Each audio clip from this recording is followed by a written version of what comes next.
Today is June 6th. The Yankees win another series. Bread games gobbled up. Meat game discarded. Let's talk Yanks. Talking Yanks with old Take the burger out, throw it away. Recaps galore, weekly awards, stat lines, theme, and hot takes. Get your Yankees news from these two fine dudes. It's time for Talking Yanks. Talking Yanks with old John Boy and Jake. Talking Yanks with old John Boy and Jake. Hello and welcome to Talkin' Yanks. Thank you very much for joining us today. The Yankees win another series. They have now won 8 of their last 9 series. They have won 9 record days in a row, meaning they have won 9 final game of the series in a row. Happy flight equals happy blight. And if you want to go see this team win, I would buy last game of the series. And I would buy the ticket at SeatGeek using code YANKS2025. That's 2025. YANKS2025. It gets you 10% off any tickets with our guys over at SeatGeek. Download the app, 28 million downloads, rated number 1, more than 70,000 events listed on SeatGeek. Don't worry about that. You just get the last game of the series for the Yankees. Jake, how do you do? Jim, fantastic advice off the rip. Yes. Hey, we have information. The Yankees win the final game of series. You want to go to a Yankees game that they're going to win, go do that. James, Davis, everyone tuning in. I'm doing well. Friday morning, June 6th. How do you like that? Is that a date? Is my mic down or did you kick my headphone knob? I think Beebs might have got your headphone knob because my headphone knob was high, so I sent a relay to him to turn my headphone knobs down. So Yeah, I'm in a your good headphones spot are now. the same slot to customize yours individually. The box is over there. Okay. Yeah, man, and hey, I don't want to sneak past these guards because they have been more of a American League problem. Almost every postseason, it feels like we run into them. But first Red Sox series coming up. These were summer games at the stadium. The stadium was warm. We went to Wednesday night's game. We will. They're broken up right now. They are. They're both figuring things out. Yeah, man, and it's, dude, going through last night's box score, just what Max Fried has been this year. It's not that it's overlooked, and we're obviously going to talk about him a lot, but you can see the stats at Max Fried after a loss and stopper games and their stats and their numbers, but it's also what that feels like for a season. I was laughing with you guys. The Braves and Brian Snitker just had a quote. They lost a 7-run lead in the 9th, and he's like, yeah, now we're going on a plane and we're going to be mad for 5 hours. That stinks. I mean, sometimes you kind of need that in life to get to the other side. Yanks don't need that right now. And dude, having Jazz back and what that feels like, again, a guy who before he went out had an argument for being one of the best second basemen in baseball this year. It's a position that hasn't been contributing at a high level across the league. Nice, Jake. But you must know your stuff. People are talking about me parading around as a baseball person. Masquerading. I'm going to remember that one, By Booney. people, it was Boone who said if you want to masquerade, the manager of the Yankees, who we've talked to for 3 years and comes from a baseball family, clowned on you.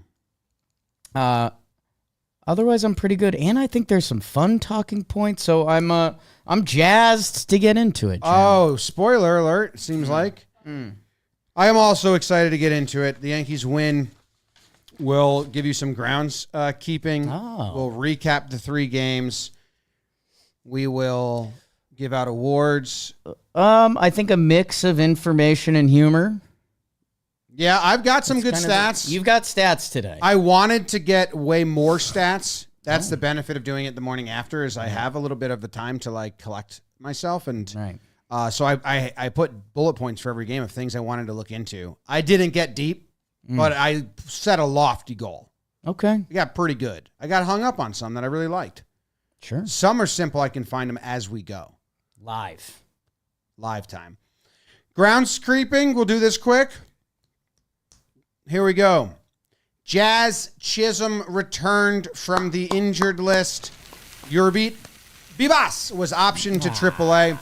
Now, I think this is a temporary move. I think they wanted to wait to see how Dominguez's thumb feels. He plays in Game 3, so he returned to action. Pablo Reyes is an outfield helper. I think there's some stuff scurrying and going on behind the scenes. We can get into that at the end of the episode. Okay. But like just very light buzz that we've been hearing that they are trying to churn something out. I heard 3 different, like, they got scouts here. Right. It's scout here season big time. Yeah, and I won't spoil that. Scouts here, I heard Angels, Diamondbacks, Pittsburgh. Sure. Cruz, Fernando returned from the IL. Carlos Carrasco DFA'd, cleared waivers outright of the AAA. Oh. Weaver officially on the 15 IL, hamstring strain. He said he's going to be back soon. He's probably not. They're probably going to take their time.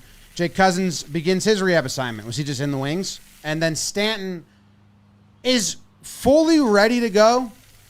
If you read through the tea leaves of how they're talking about Stanton and the report Meredith gave, he's been, and like even Kay is touching on it.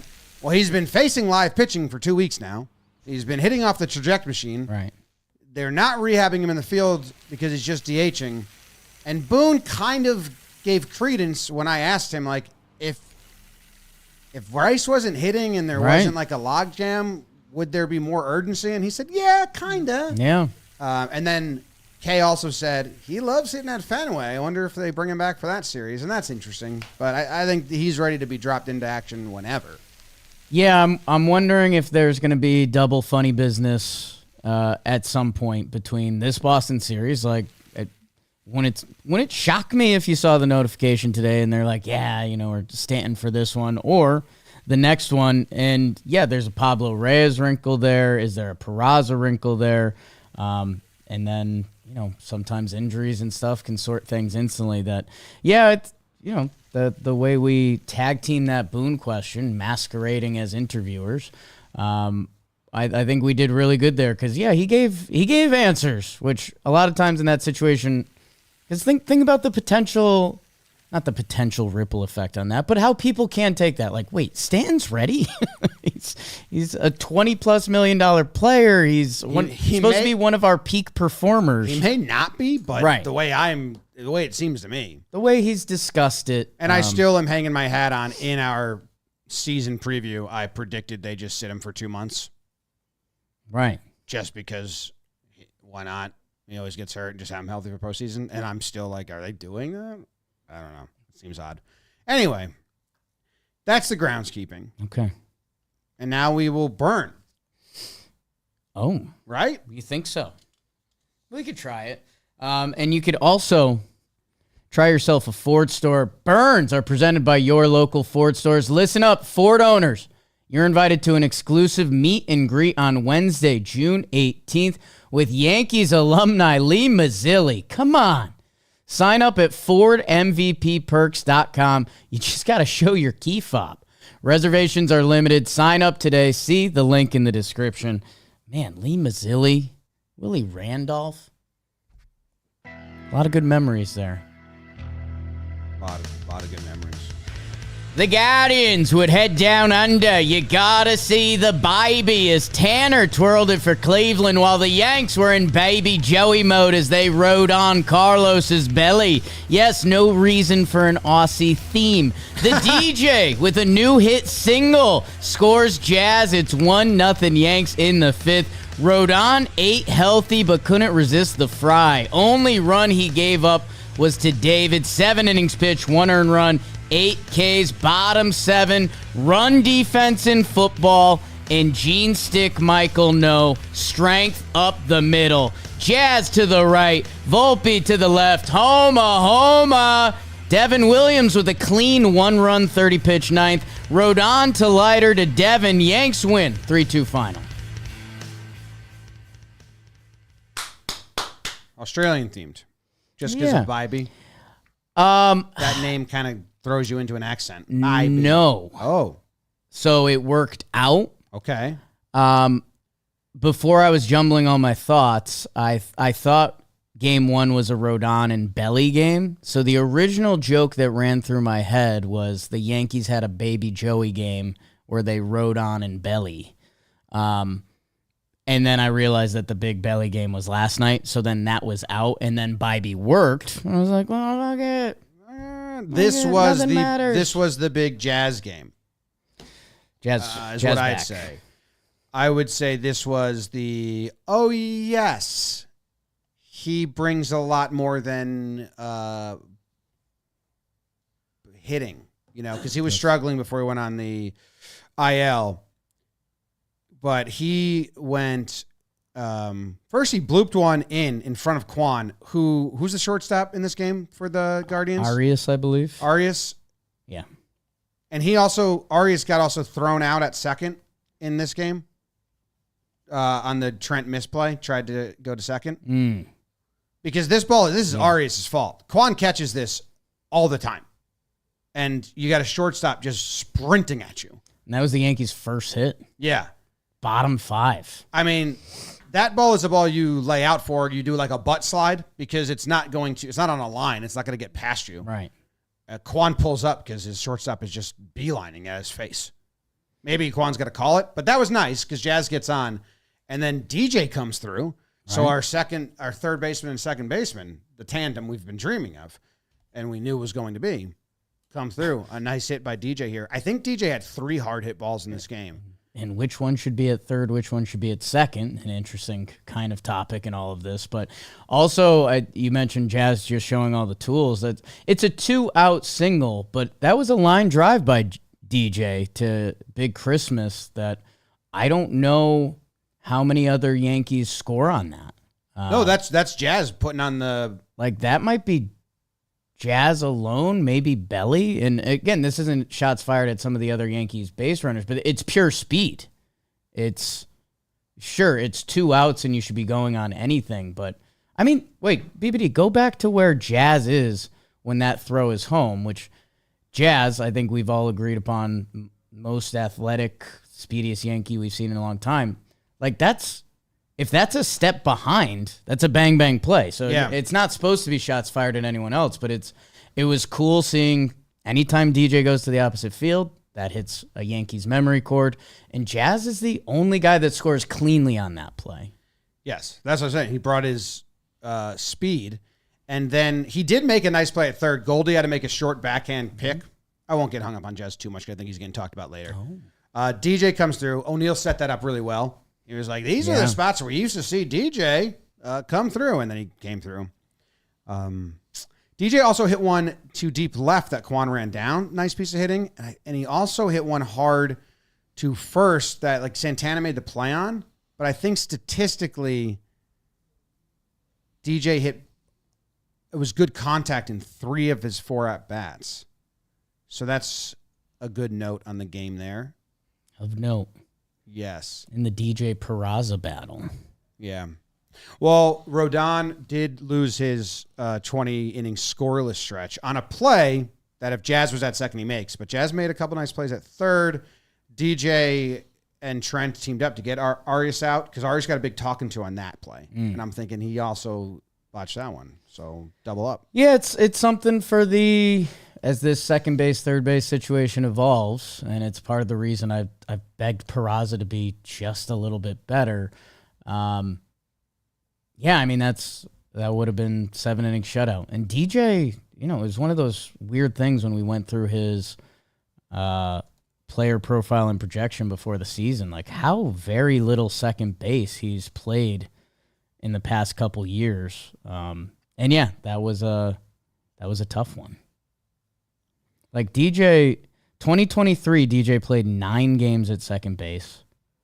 2022, he played 41.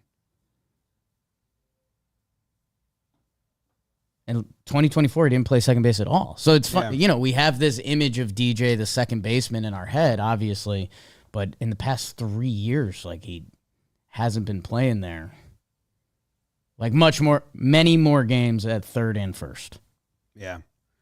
As far as managing this game, Weaver's down. We don't have a closer. It's a 1-0 game in the 7th, and then it's actually tied in the 7th. Rodon gives up the run on the single and then stolen base, and then that single again that I think even DJ gets 50% of the time. Yeah. And Jazz gets a little awkward, little Yeah. long, a little hoppy. Boone lets him finish, even though the game got tied and there's momentum going the Guardians' way, but Boone lets him finish the 7th inning, which I think he's deserved. And it was an 8-pitch battle to Will Wilson, which ended in a walk. So it's now first and second, right? Was it bases loaded? First and third. First and third with 2 outs. And I don't know what the pitch count was at that point. 1 less than he ended. I think it was 91. It was 2 pitches, and it was the other caveat. It's Bo Naylor, who his verse lefty numbers are horrible. But if Boone took him out, I wouldn't be surprised because he likes using that last out to get a reliever in the game and not have to make him fit 3 like he does that all the time. If he brought in Leiter there to get 1 out and then have him do the next inning, that would be I wouldn't be surprised. But they leave Rodon in. Yeah, I guess I feel like this year they haven't been doing that as much, or at least I have that in my head with Rodon and Fried. And the way they've been pitching lately, and with the left on left. Yeah, I mean, Bo Naylor this year is a 747 OPS against right-handed pitchers, and he's a 291 OPS versus lefty. Like, that, one of the worst hitters in baseball against left-handed pitching. Yeah, 2 pitches got him out. Anything else about this game that's not going to bleed in? I mean, Devin Williams is scary. That's kind of ends up being the story of the game at the end. It's like the inning that we feel like we've seen so many times from him. Unfortunately, in the 9th inning, the one I will give credence to, because I think a lot of people would do the opposite, because the Schneemann RBI single, it's an infield bleeder. Like, it was perfectly placed and got through, and we don't have to do any of the old Clay Holmes conversations we've done and all that jazz, for lack of a better term. Man, the Carlos Santana, that was impressive by Carlos Santana. That was an up and away pitch out of the zone that he drove to left center field. But all of this goes in the bucket of, well, it was a 9-pitch at bat. And when you see Devin's pitches enough, fastball changer, like, there's no sneaky third option that a lot of guys could bail themselves out of this situation. But that I was very impressed by the piece of hitting by Santana there. But that's the position that he put himself in. Yeah, went got that. That's his fastball was fast again. Yeah.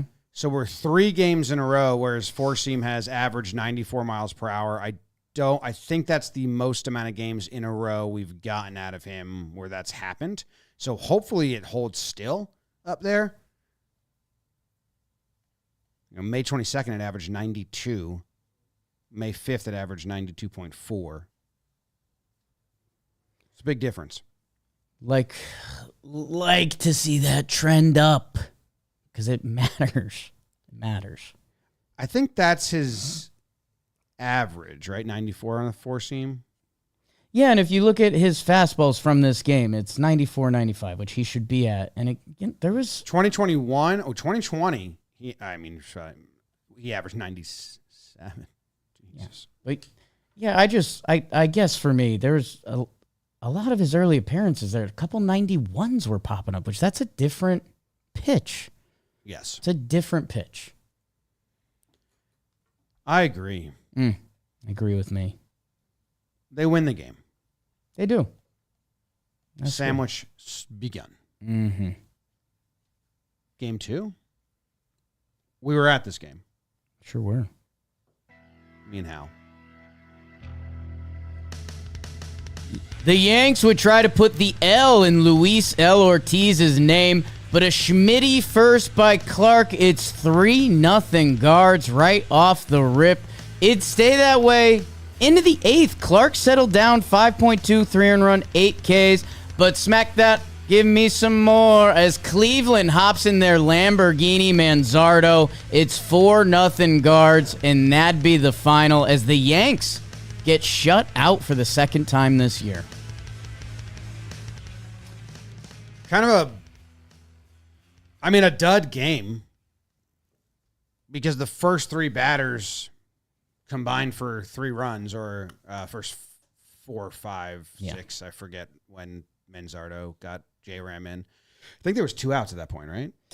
Yeah, I think it was 2 after the first 2. So yeah. that's a bad feeling. Yes.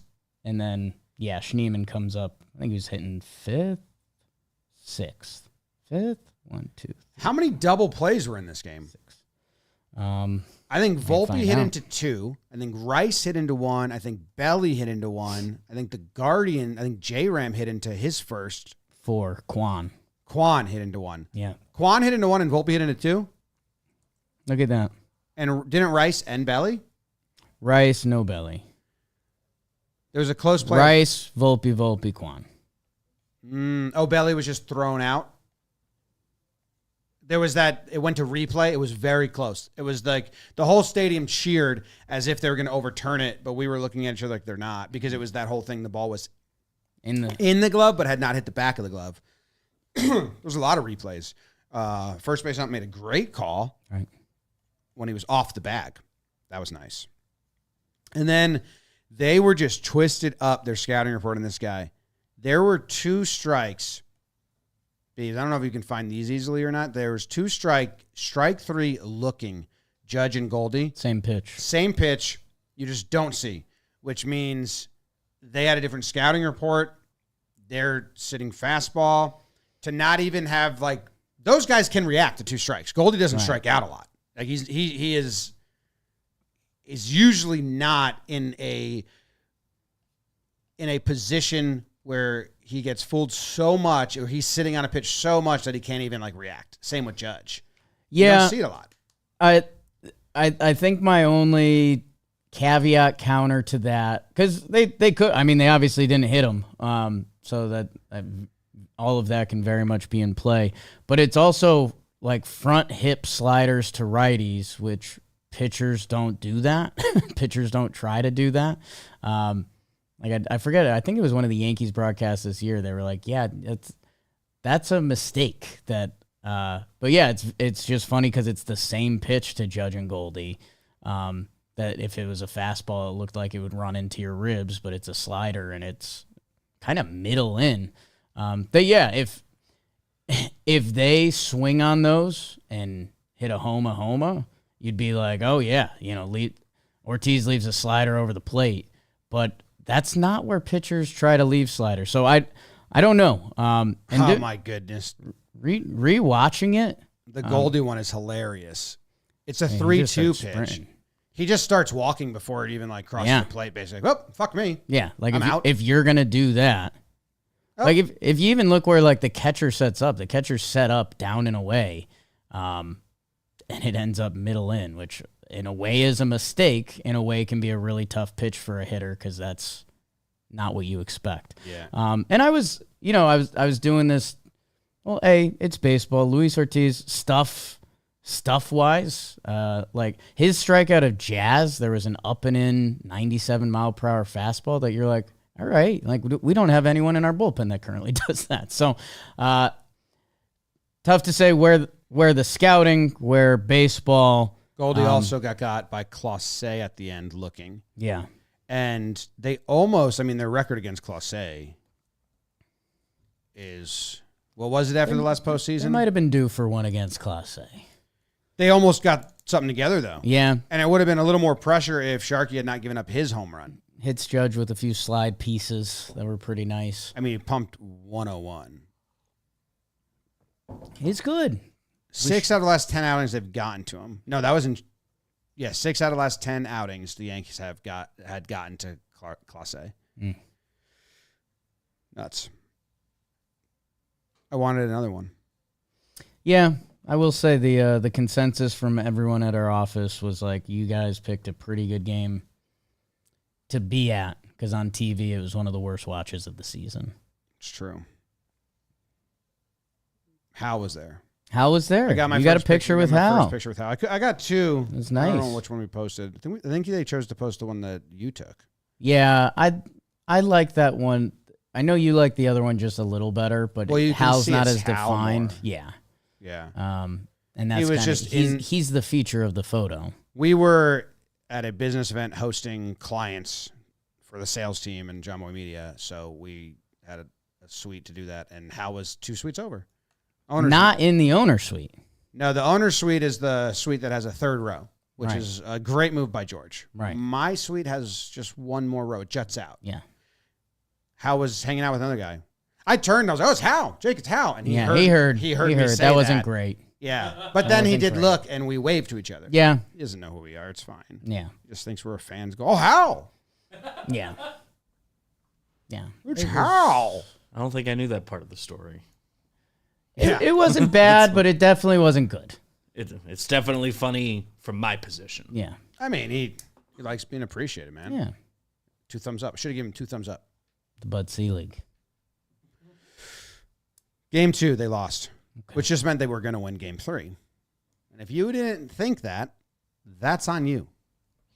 Get your confidence up. Ben Rice could not handle. Oh, that's Game 3 notes. Chan. Oh, my God. It was the second shutout all year for the Yanks. Yes.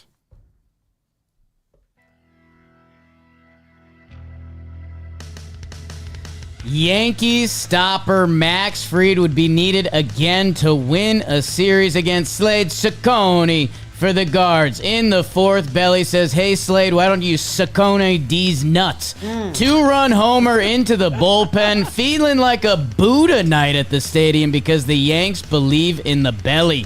Cody, RBI single, his 3rd of the game, and all of that was going on while Fried pitched to the max. 6 innings pitched, 1 hit, 7 Ks. The Yanks play them off the stage with some light jazz. Fried to Leiter to Hill to Loaisiga. Yankees bring home the bread yet again as they win another bread game series. 4-0 Yankees final. Guardians had nothing. Suck on these nuts. That was good. Classy. Classic. Class A. What was the moment of the match for you? Nice. Well, I need to toot my own horn too much. We had a warehouse day yesterday. Make sure you guys go check out our warehouse games channel. Always good stuff rolling on there. Ball and play right now.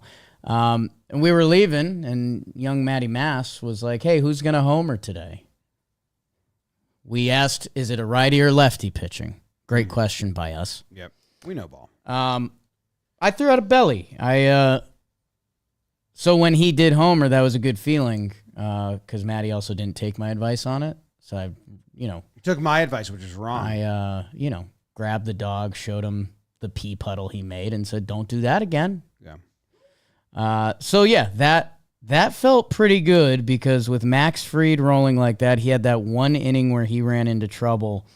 I guess I'll admit there was a moment of fear after the Yankees bases loaded. Don't come through on that. That's one of those. That's just a moment of. We joke on Talking Baseball. How do the Guardians win so many games?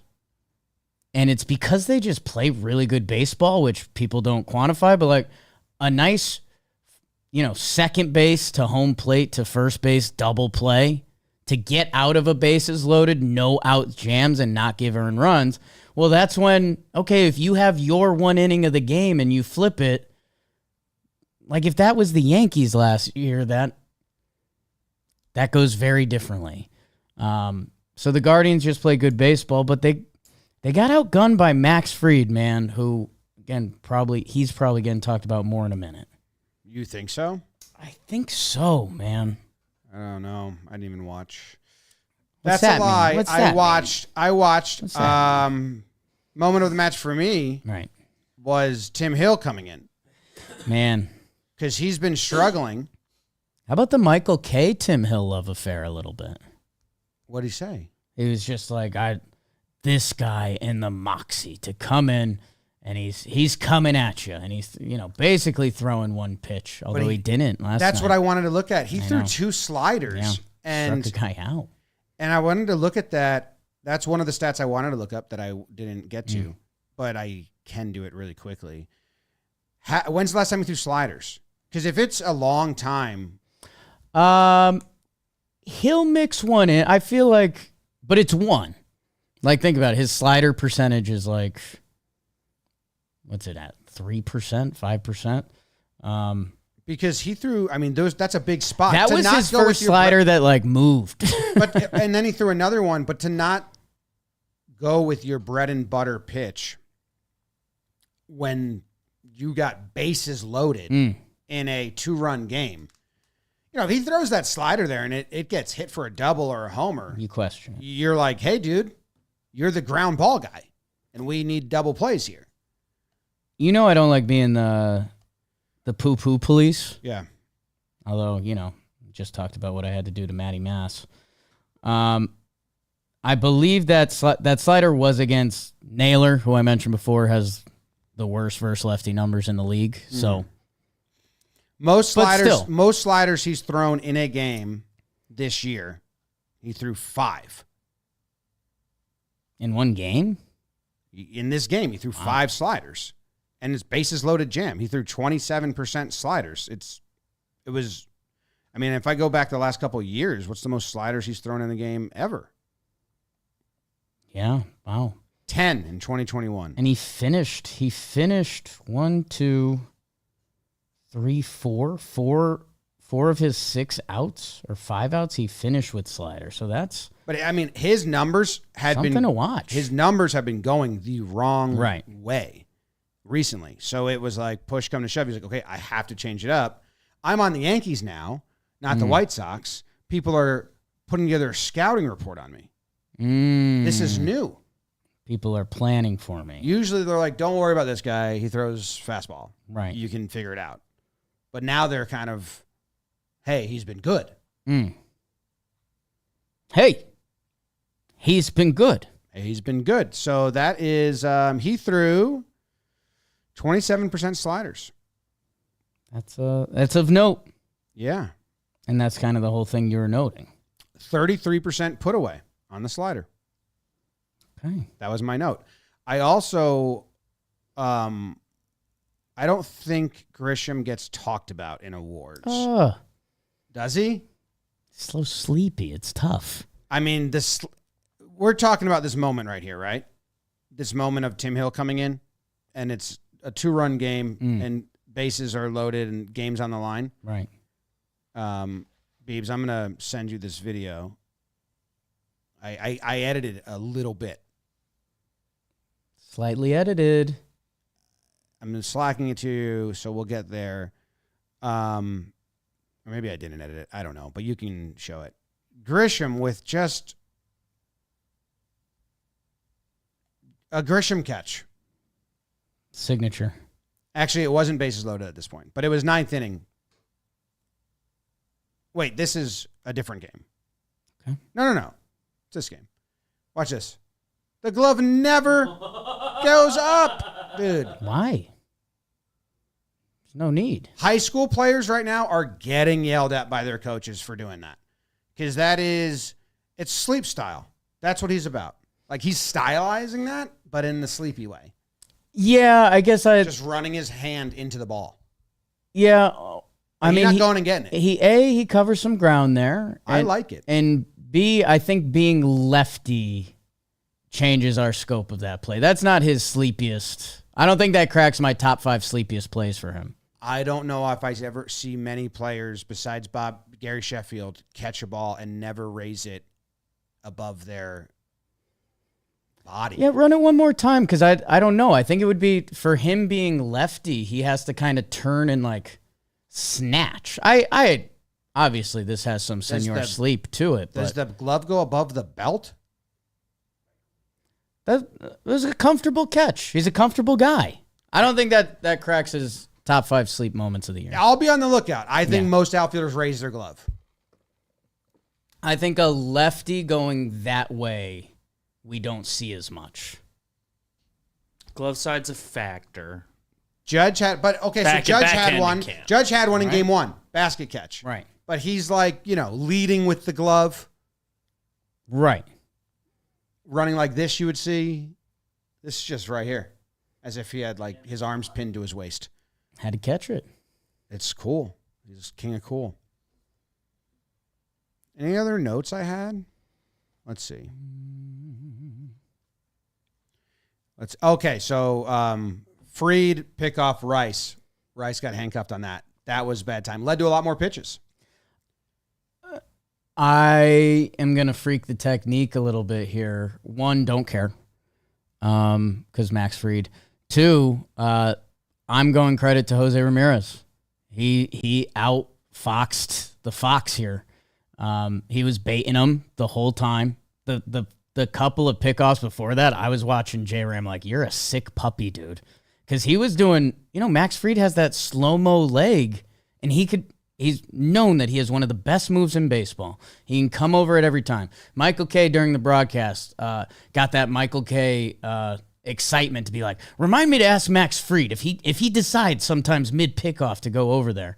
And J-Ram just outdid him. Like, you want to do this dance? I'll do this dance. I'm Jose Ramirez. And he got him, and then he stole third on the next play. And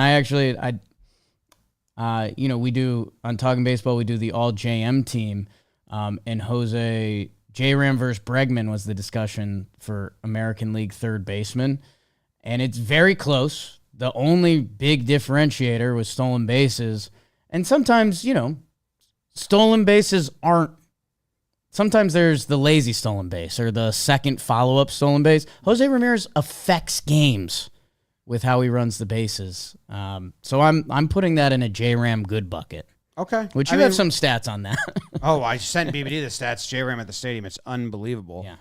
Yeah. Just it's the first time I'm like, ooh, Goldie has that, Rice doesn't. Oh, okay. No, not the first time, because obviously Goldie's very good at first base. But Rice looked like, oh, that wasn't natural.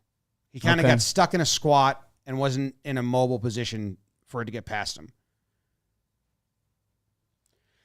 The other thing in this game that we have to talk about that I don't think is an award worthy is we saw a flashback of the World Series, Volpe to Jazz, that play where they can't corral it. And I do think you have a first-time third baseman there. Volpe has to make the throw, but we kind of talked to Rob Lowe about this on our preview episode, and he asked us. I spent a lot of time watching this play around the league and past fielders and stuff. And there's like the third basemen usually give a target. Kind of want to watch this one again. Sometimes they just catch the ball, then step on the bag. Right. And it doesn't, Jazz feels in between on that. So all the ones I've watched, if the third baseman gets to the bag first, then they just give a big high and away target, because I think it's natural for that shortstop to spike the ball as they're throwing like a dart down their body. Or some I've seen, like, I'm not going to be able to get to the Beebs in time, but some I've seen where the third baseman kind of just catches the ball, then gets their foot on the bag. Right. So prioritizing getting the ball there and beating the runner. And just giving a target to the shortstop. Tricky. So here's one. This is, I mean, they're pretty. Yeah, that's a 19-2 game and a position player pitching, so I don't know if that's lazy. Well, but I've seen that before, where that's like, here's another example. And then he's worrying about his feet. Well, I mean, And dude, I don't know who's the third baseman there. I couldn't. That's the White Sox. But still, I think that one is the best example of what you're supposed to do. I think you have to turn into a pseudo first baseman. And this one's good too. Because I don't. Again, with the two plays that we've now seen with the Yankees, man, I think that one's kind of on Volpe. Can you start going again? It's not great. I like Jazz is kind of there. Like if Volpe's throw hits him in the chest. Okay, but that's yes, but not a lot of throws hit them in the chest on that play. It's a weird throw. I think it's a combination of things. I would have Jazz set up exactly there. I would have Jazz set up exactly there. I think most of them get to the base quicker or can step towards the ball. Like he's stuck. Like if you saw a first baseman there, you'd be like, dude, you got to be mobile. You got to be able to pivot that like a pendulum foot. Yeah, but you kind of can't pendulum that way because then you're into the runner. So I think that's the tricky part. I think there's a very nuanced way to coach that play that Jazz hasn't had yet. And when you watch the good third baseman, they have that footwork. It's the same thing at first base. There's like a footwork to it that we got to figure out. I don't want to see it again. I get it. I guess if that throw hits Jazz in the chest, here's the target, hit me. I think that's what the play is supposed to look like. Even if, and again, like it's off to the side, it goes off Jazz's glove. So even if it's 6 inches closer, I think the Yankees make that play, and we'd be saying the reverse. We'd be saying like, hey, slightly improvement from the World Series. Well, that was slightly improved from the World Series because that was really bad. It still is slightly improved, but it's still like, hey, let's figure that one out. Yeah, that one was closer to like both guys actively messed up. Volpe made that play opening day against the Brewers with Cabrera over there, right? Who was set up like with the target, natural big. It's a weird like finesse play.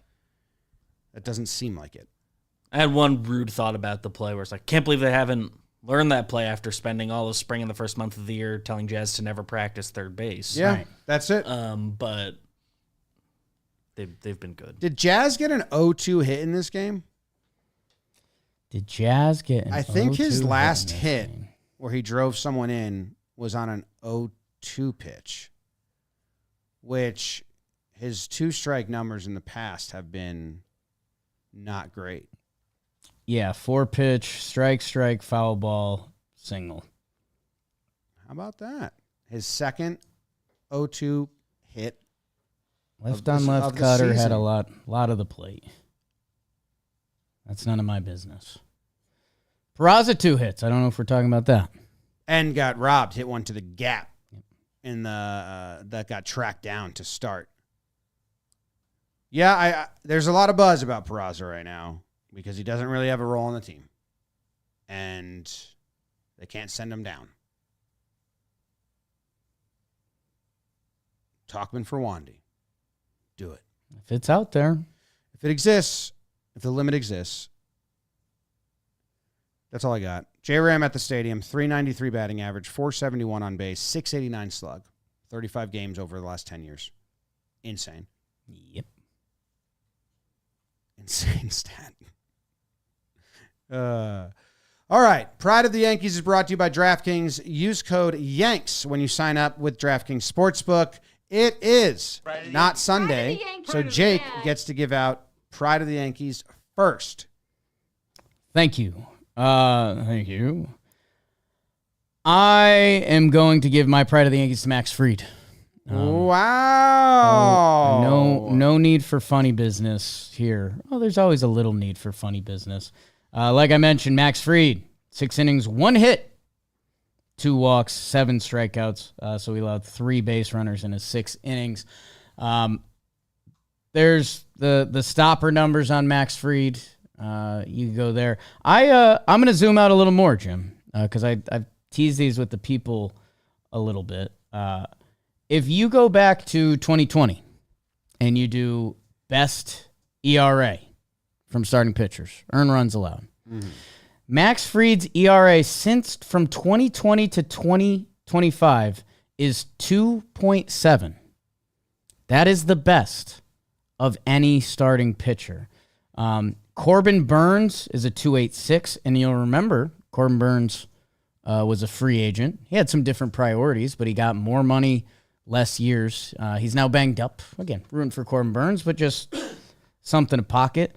Zach Wheeler's a 2.94.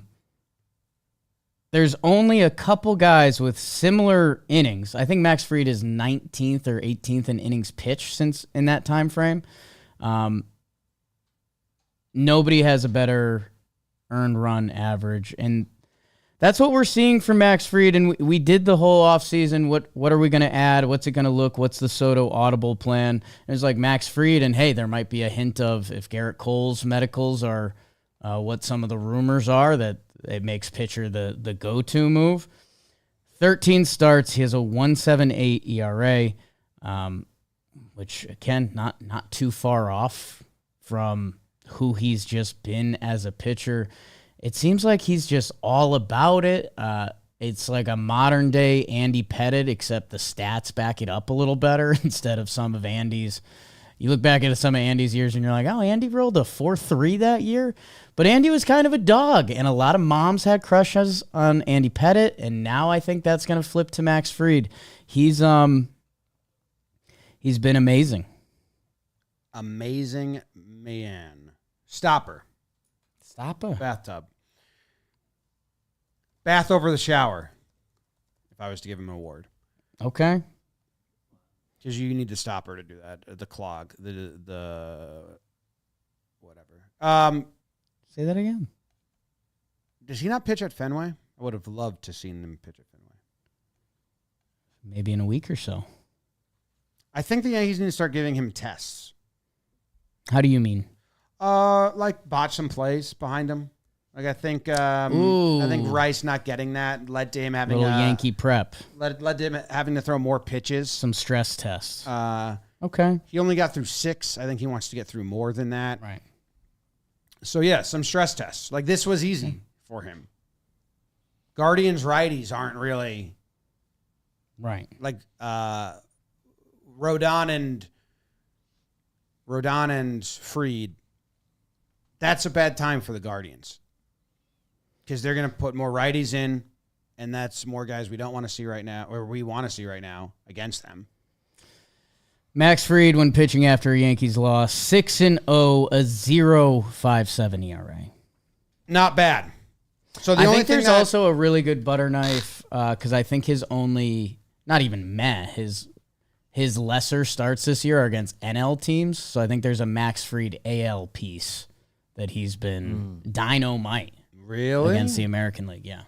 What about this? Do you think the Yankees regret winning that final game in Anaheim? They still would have won the series. It would have been a loss on record day. I would have dealt with that. Max Fried gets the pill in game 1 versus the Dodgers. Right. If that is coming off a loss, Stopper Fried comes out. But it came off a win, so makes you think, right? Stopper Fried was there for 5, and then Juice Ball Shohei. Come on. Oh. Click. Juice Ball Shohei. Max Fried. I'm gonna find this stat real quick for you, Jake, because it's easy to find. Max Fried versus the American League. Actually, do they even have? That's interesting. They don't let you do on this website. Like pitcher numbers. Like I can do batting average, right, and all those numbers. He's got here's his slash line versus the American League this year. 148 batting average, 219 on base, 213 slug. I don't know if that's any better or worse than his. He's been really good. It's been really good. Sounds good. My pride of the Yankees. Yes. My pride of the Yankees. I thought you were going to take this guy in quick snatch. Jazz Chisholm Jr. comes back to the team, 455 batting average. Game 1, I mean, he was the game. He hit the big home run. He showed off his arm at third. In one of these games, he made another nice play at third, coming in on a ball, which was nice. The arm is still wowing me, like after watching all these other third basemen wowing me. And then all of his post-game press conference, I've never been like some of the stuff came out when, and I've retracted a lot of, or said I was wrong about this before. Like a lot of the stories when he was on the Marlins, Right. I was like, I don't know about this guy. Like he's kind of, but when you hear him every day and you understand who he is, just who he is as a person, it changes the context. And that happens with everyone. Right. His quotes are awesome. He had an awesome one at the end of this game. But yeah, the numbers, home run, stolen base, 455 average, 455 on base, 7-something slug, less strikeouts. And then he did a press conference where he had a quote. Do you have that audio? Yeah, this was interesting to hear that I want to keep track of this. First game you came back, 3 hits for you tonight, stolen base. Just how are you feeling at the plate? What do you feel like's clicking for you since being back? I mean, I feel pretty good at the plate. You know, I've just been out there doing my thing, feeling like it's minor league baseball again. You know, had a little short rehab stint in AA, and you know, it took me back to the days that I was hitting 300 and the things that I was doing back then, and I'm just starting to do them now, back again now. So it seems like it's working. I'm just gonna keep it riding out until the end of the season. What were those things? It's just effort level, you know. Like when I was in the minor leagues, I look at some swings from minor league times and games, and realized that it was really more effortlessly instead of like swinging out of control and stuff like that. So now it's just more base hits, you know. We saw this, and we predict it with a lot of lefties that come to the stadium. This year, he was swinging so big before he got hurt. Maybe that led to the oblique. I don't know. And he's saying he's going to just more base hits. He's going to ride that at the end of the season. I want to track it. It was evident here he got some swings on just putting the ball in play. He got 2 strike hits. This is terrible sample size math, so you need to keep track of it moving forward. But I looked at, in April, how many of his swings were over 75 miles per hour, which is big swing, especially for Jazz. 22%. How many were over 75 miles per hour in this series, which is only a 3-game sample? 18.5. So we're down a little bit. Okay. But I'm interested in that. If the average swing goes down, if the max swing goes down, if he's really going to stick with that, or does he hit a home run and be like, that's more fun? Yeah, I think, again, we've been, and we'll see if we're talking about him in a minute, but it's been so fun to watch Cody Bellinger this year because he's one of the players that has a truly different approach. I'm interested to see if we can see something like that in Jazz when he gets 2 strikes, because Jazz is going to let his big swings eat. And I feel like when he first came over, it was, Jazz's first swing at the at-bat was like, whoa, okay. All right, Jazz, you got that out of your system. Now let's play ball. That I wonder if it's going to feel like that. But yeah, and I mean the other side of this is Jazz was hitting 207, or is hitting 207. That he's not that player either way. So yeah, maybe it was just a good reminder, from Silver Slugger Jazz in that interview we watched on the podcast with the guy who hides his identity. That that you start dreaming of 30. What was the Aaron Hicks quote that one year? Where he was like, I'm going to hit 30 homers, or I'm going to hit 40. Like, Hole in ones, I think you're saying. That porch can tempt you a little bit. Let's see. Good to have Jazz back. Difference maker. Yeah, it's I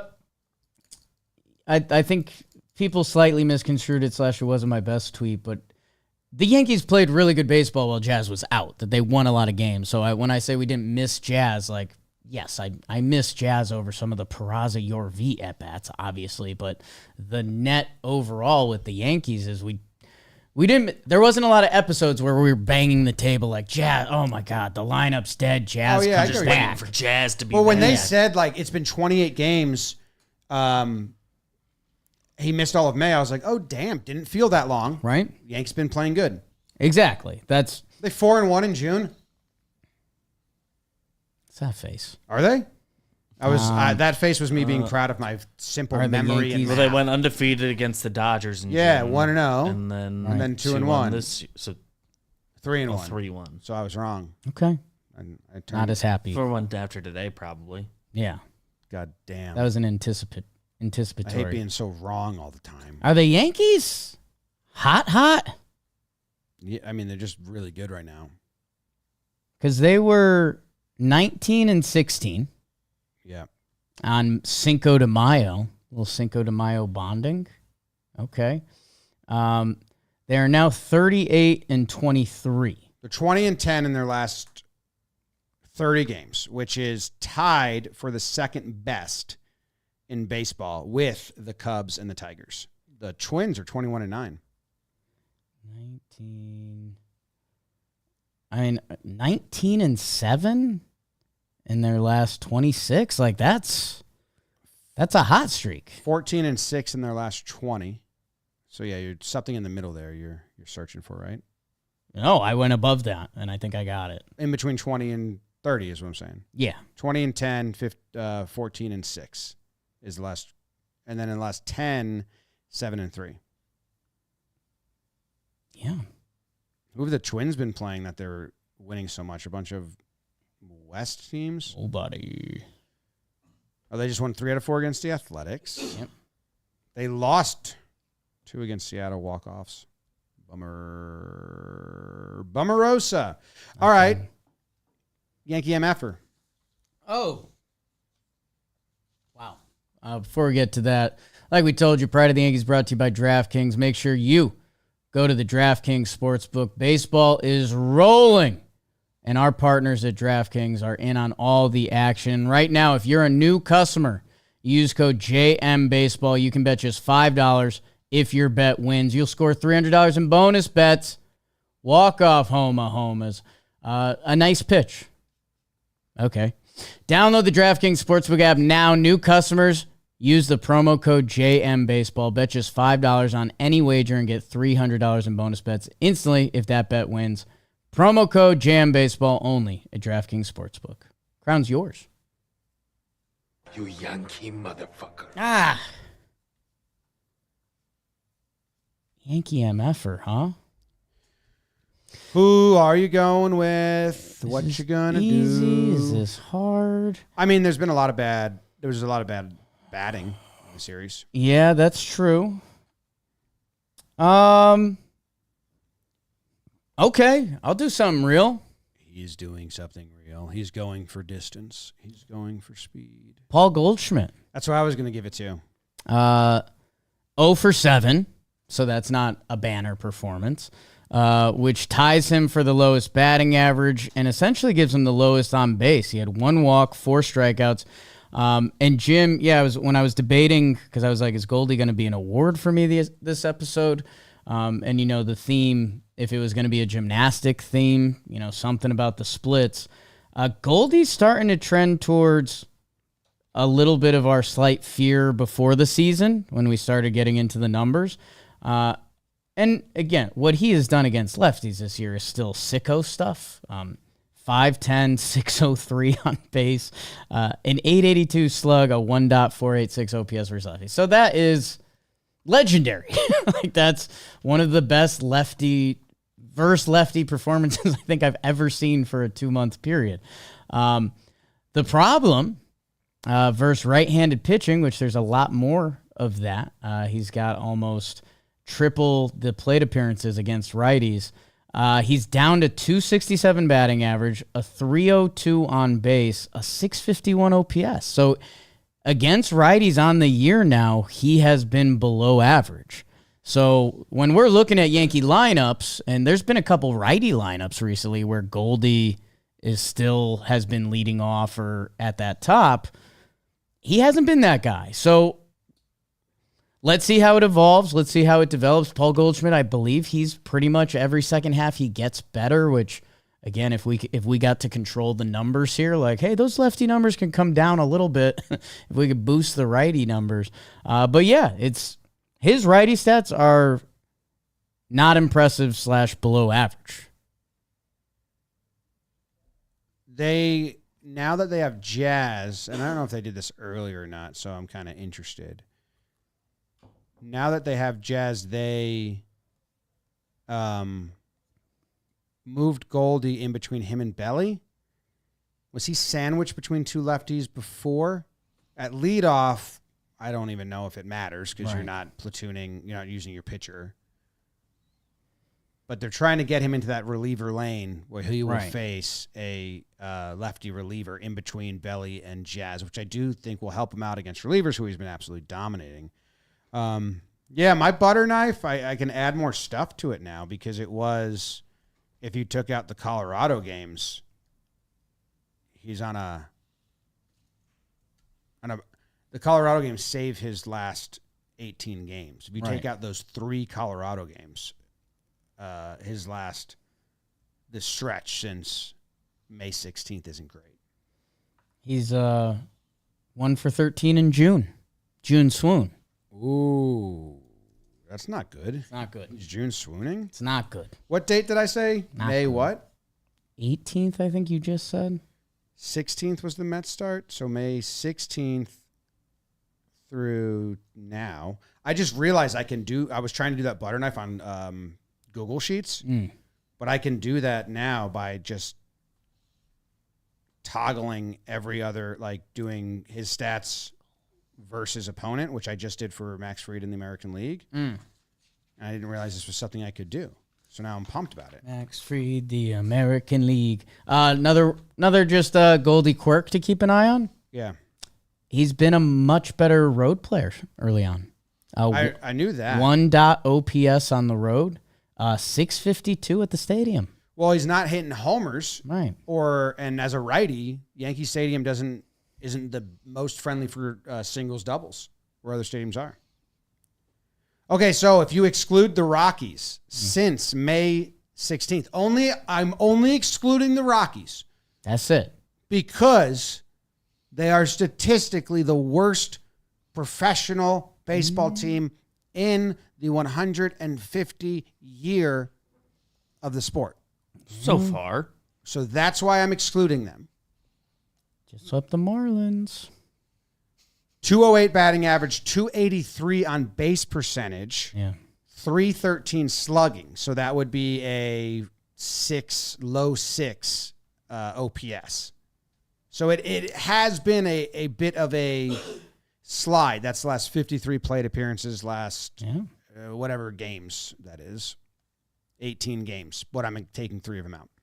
Sometimes his facial expressions remind me of Bill. That's just for you guys. Okay. Yeah.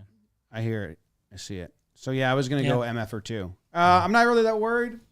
I was kind of like when he was... Baseball happens. He's 38, so I remember being like, man, he's so smart and so, like, cerebral of a player, and he's, like, in every moment. He's playing really well. Like, this can't last all season. So if we just get back to it towards the end, that'd be great. Yeah, and just it'd be interesting to see how the Yankees handle it with, the Ben Rice, Goldie outfield juggle. Goldie gotta earn it against righties a little bit. Yeah. And he's earned the right to slump at least a little bit. Sure. I'm If glad he's Stanton's getting it back. out. Who's the other MFer that I'm going to give this to? Right?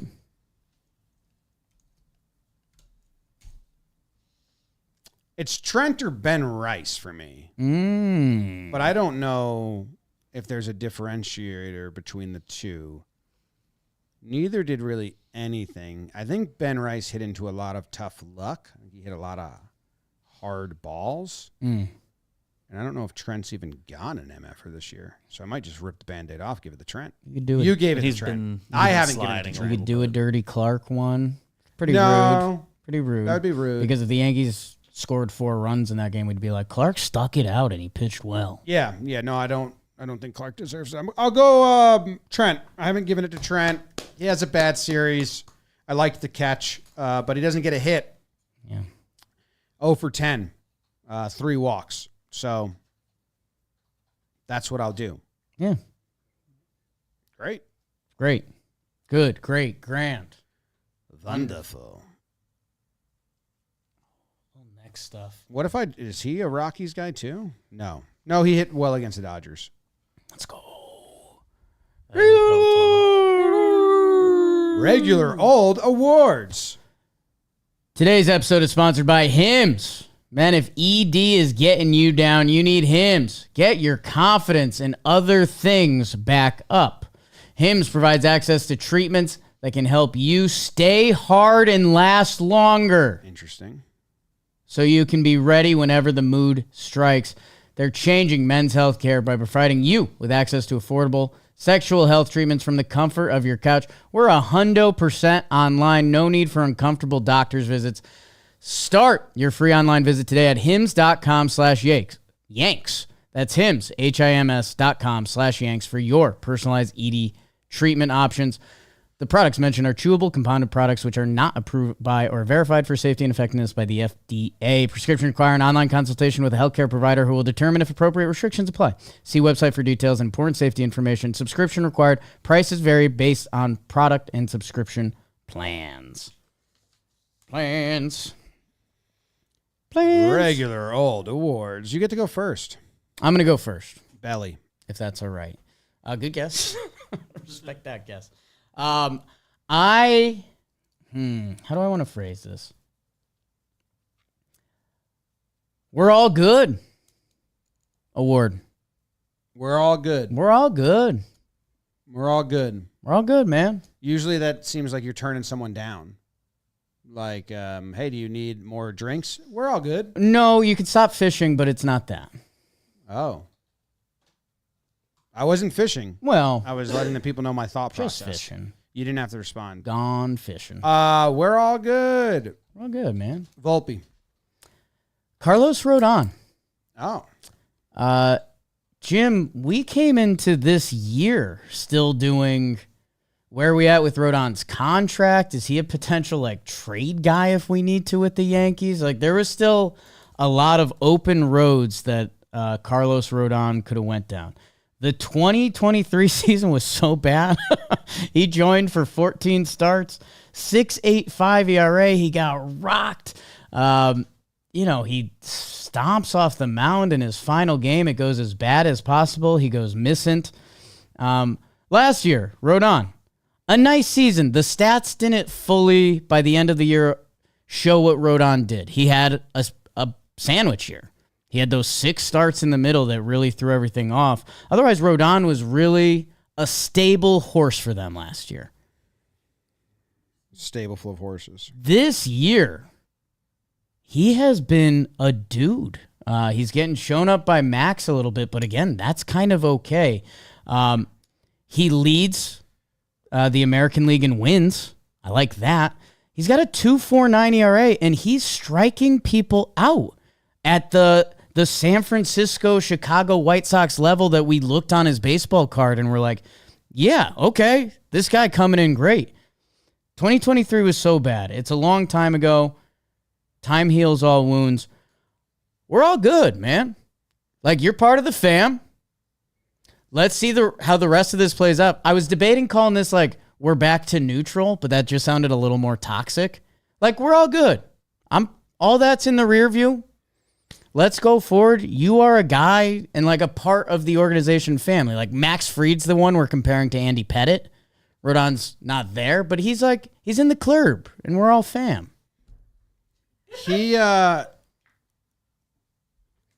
the Yankees have the best 1-2 statistically?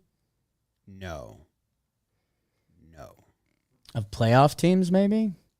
What's going on in Texas right now is disgusting. Yeah, the Rangers. They have like 3. Evaldi, Tyler Mahle, and DeGrom are of playoff teams. Are all above Rodon. Yeah. Who's 11. I'm just doing ERA of qualified pitchers. Right. He's 11th. Chris Bubik is first. Speed up. Then Evaldi, then Max Fried. So besides Texas, I think we're the only team that has 2.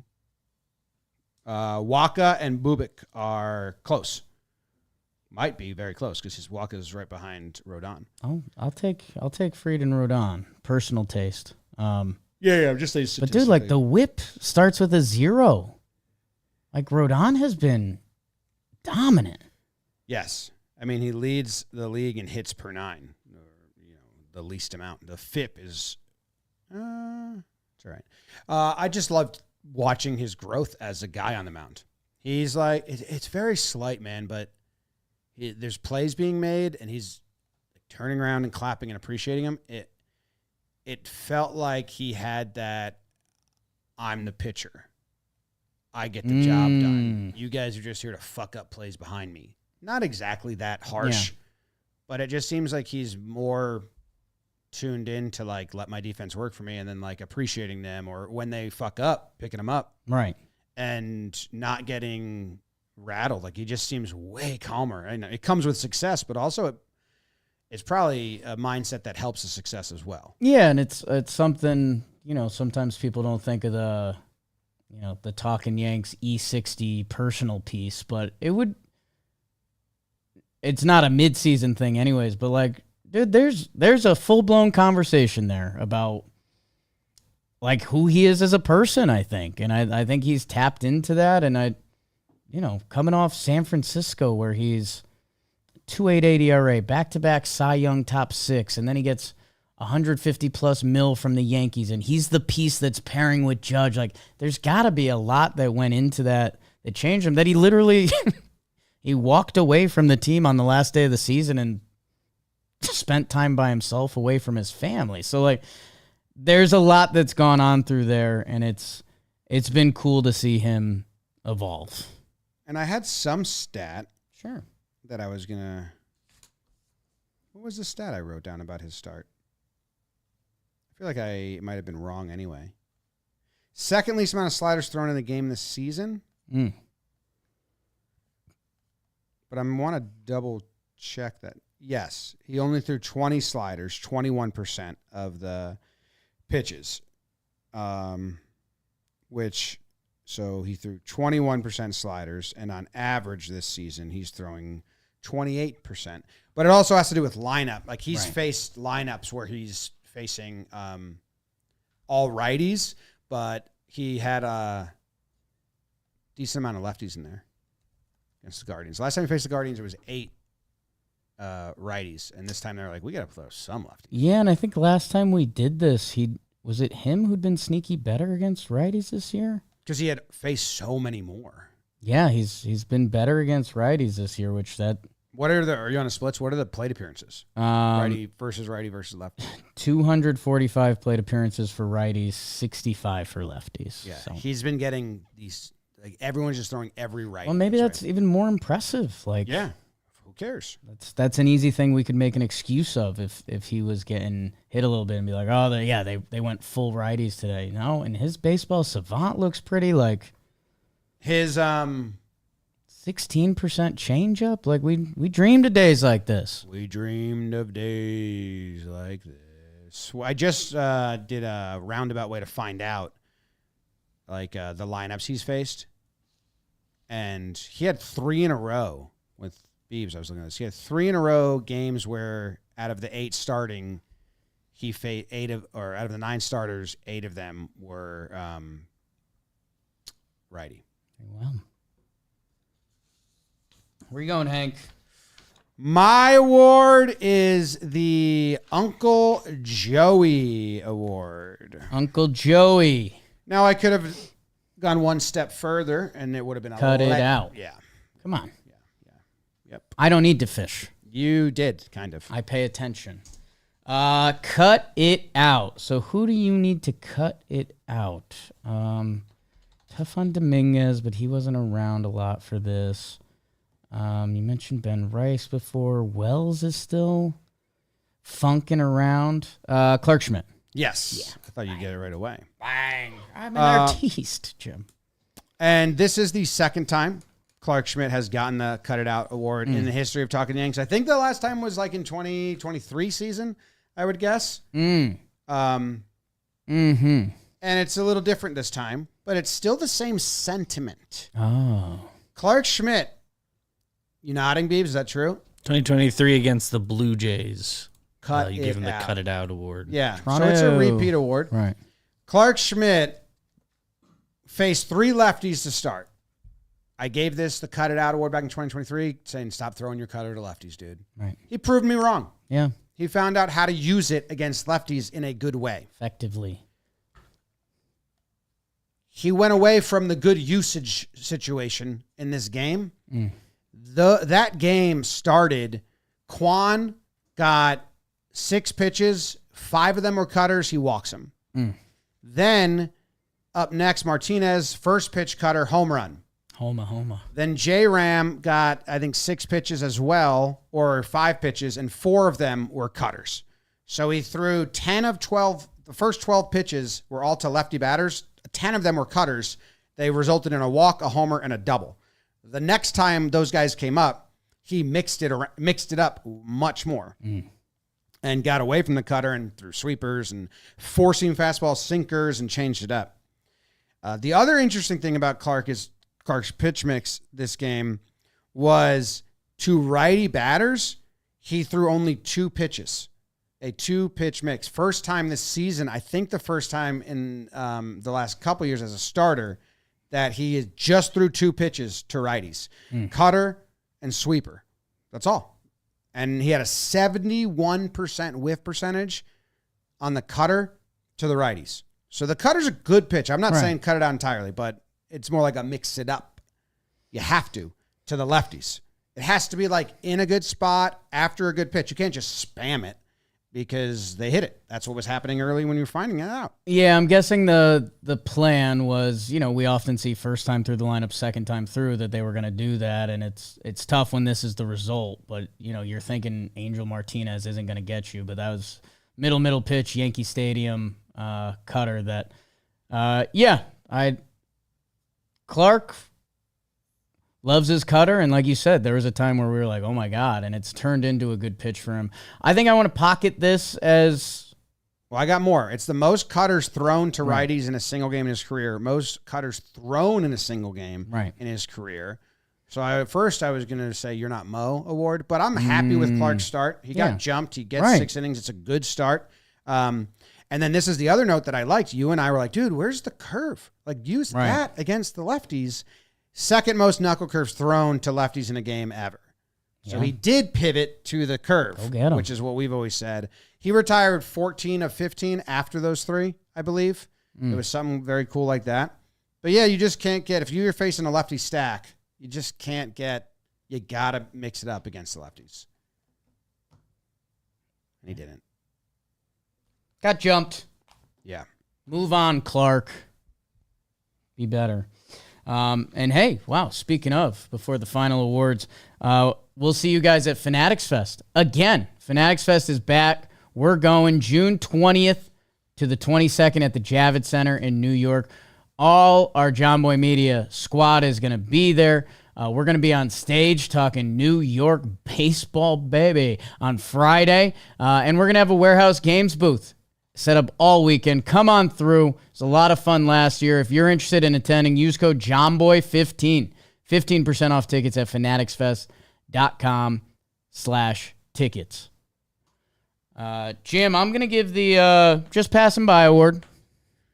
Just passing by. Don't worry about me. Just passing by. Passing by.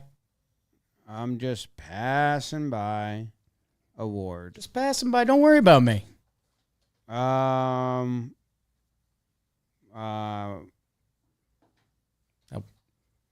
was that was just me. I've had a bad back thing going on the couple days. You know that, so I'm just looking for triggers. I don't really know. Some bullpen guys you can talk about. Hill deserves mention. Leiter, Loaisiga. All 3? You comboing all 3 relievers? All 3. You nailed it. That's how I traditionally do it. Wow. It goes to Jonathan Loaisiga. Jim, we've talked to Booney a lot this year, and, the new save in baseball is 4 runs, right? Yep. That's what I heard. Yeah. Devin pitches on game 1 of this series Tuesday night. Gives us the Devin Williams 9th inning that we've become too familiar with. Last night's game, Devin didn't pitch the day before. Jonathan Loaisiga comes in for the 9th inning. 4 runs.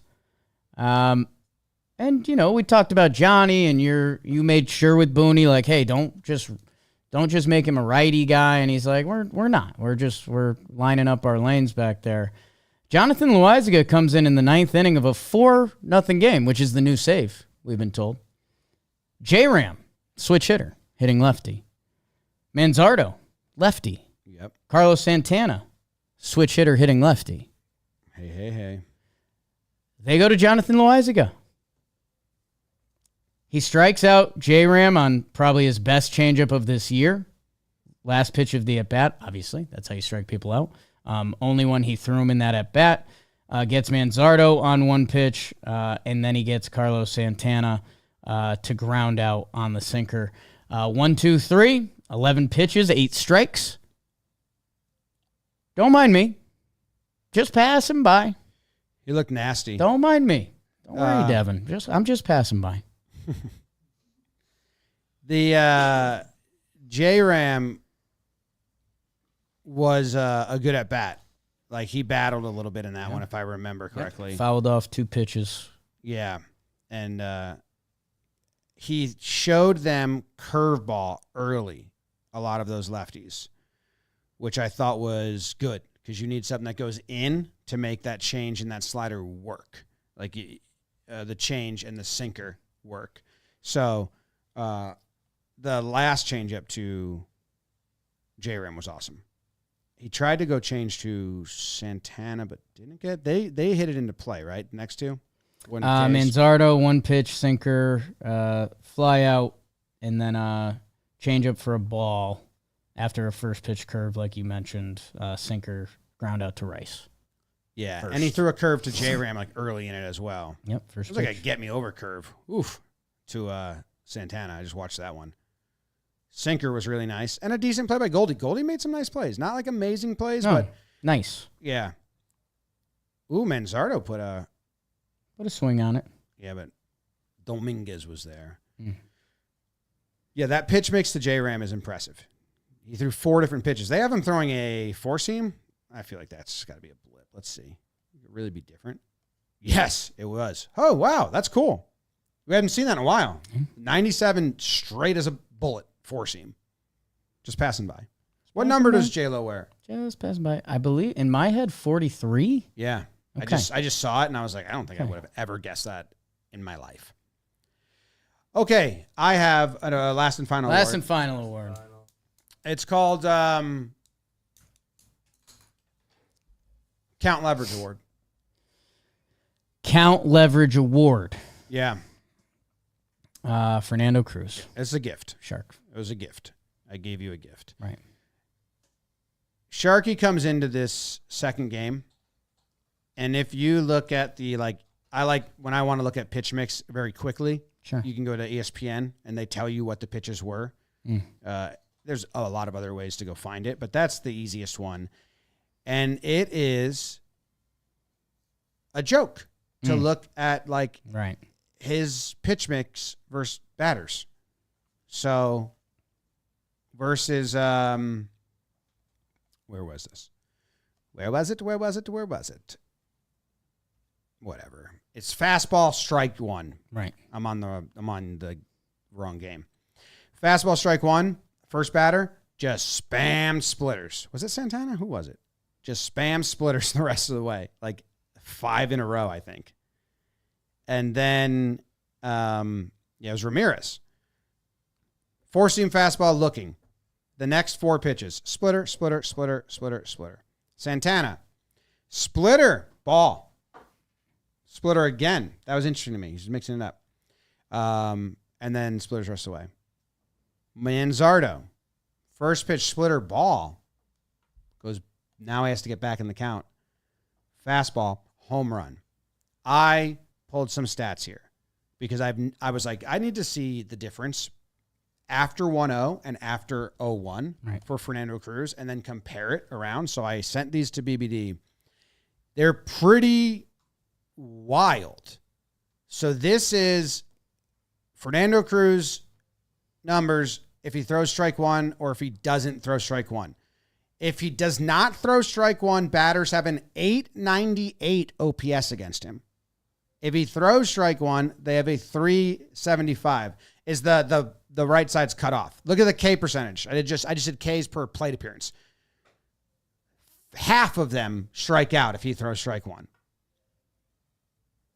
A quarter of them, and I'm rounding, strike out. That's a huge difference.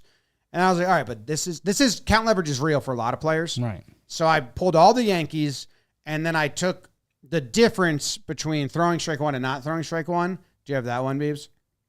And this is what gets added. So Ian Hamilton it's sorted by slug right now. If he throws ball 1, he's just added 353 points of slugging to the batter. Right. Sharky is the OPS is a 520 difference and a 25% difference in strikeout, where Clarke Schmidt's the next 21%. But it's like you watch Cruz pitch. If he doesn't throw strike 1, Right. get nervous. If Right. he does, get excited. And it's the biggest difference I've seen of count leverage ever. If he gets the first strike, he turns them into literally us, a pedestrian, a pitcher hitting. If he doesn't get the first strike, it's a borderline all-star player. It's crazy. It's crazy. It kind of makes sense. I mean, it's a unique thing he's trying to do. And yeah, I guess I'm going to be fascinated to see how the first pitch develops, because he can't just throw the fastball first pitch every time. No. Can't throw the splitter a lot. And he used to throw that little slider that I wonder if that turns into like a get me over first pitch strike for him. But yeah, the evolution of Sharky. See what's next. There's a way you can do just like his pitch mix this season on first pitch of the at-bat, and I will bet that wheel looks really funny. Okay. Four pitches. I mean, somewhat equally. The splitter is the most, but 4 pitches. That's where it starts. If I go 0-1, Oh, I'd say 85% splitter. let's see. 0-1 pitches. Pitch types chart. Sure. You were slightly or maybe drastically low. He's thrown 1 non-splitter in an 0-1 count. He has thrown 48 splits when it's 0-1. He's thrown 1 sinker. So 98% of the time. How's your scouting report? I mean, they know that at this point. It's still working. Yeah. Sinkers. That just, it moved a little different on that one. No, I think all of his other pitches are not good. So, no, it was like, Like a, it- it like was a he's- sinker. It was 91. That's crazy. Faster one. That's so funny. What a nut job. That's insane. The glitch. Yeah. All right. Well, peace and chicken grease. Anything else? Stats that we missed? Yeah, we could burn it a little long, and we got a bonus upcoming in a little bit. So I don't know. We're good. We'll We'll get save out them. Here. We'll get Red out of Sox here. are next. More on that later today. coming up. Goodbye. Go Yanks. Tell 'em, Grams. Go Yankees. Sharky's crazy.